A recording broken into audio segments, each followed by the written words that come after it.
Love marriage करून सुद्धा तुला एवढं छान छान जेवायला बनवायला कसं काय येतं, असं माझ्या नवऱ्याने ना मला आज प्रश्न केला होता.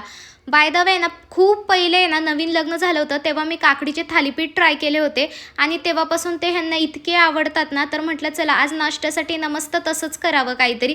कारण की ना खूप दिवस झालं खाल्लेसुद्धा नव्हते. एकदा मध्ये ट्राय केले होते, पण ते काय एवढे चविष्ट नव्हते झाले. ह्यावेळेस म्हटलं चला थोडंसं मन लावून करावं आणि उन्हाळ्यात काकडी जेवढी पोटात जाईल ना, तेवढं खरंच खूप जास्त चांगलं आहे. सो तुम्ही जर कधी ट्राय केले नसतील ना, तर नक्की करा. तर काय करायचं, 3 पिठे एकत्र करायचे, बेसन पीठ, ज्वारीचं पीठ आणि गव्हाचं पीठ.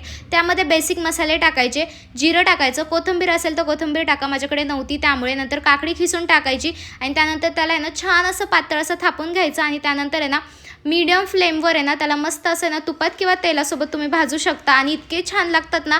जर तुम्ही कधी ट्राय केले नसतील ना, तर नक्की ही रेसिपी ना एकदम ट्राय करून बघा.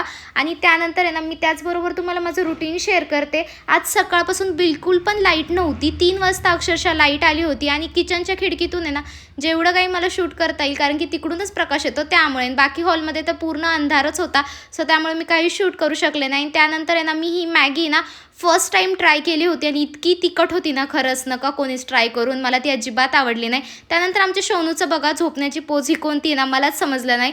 त्यानंतर संध्याकाळी बाहेर वगैरे गेलो आणि पाण्याची खूप सारा प्रॉब्लेम चालू, त्यामुळे बाहेर विकत पाणी आणलं आणि असा काहीसा दिवस होता. चला मग बाय.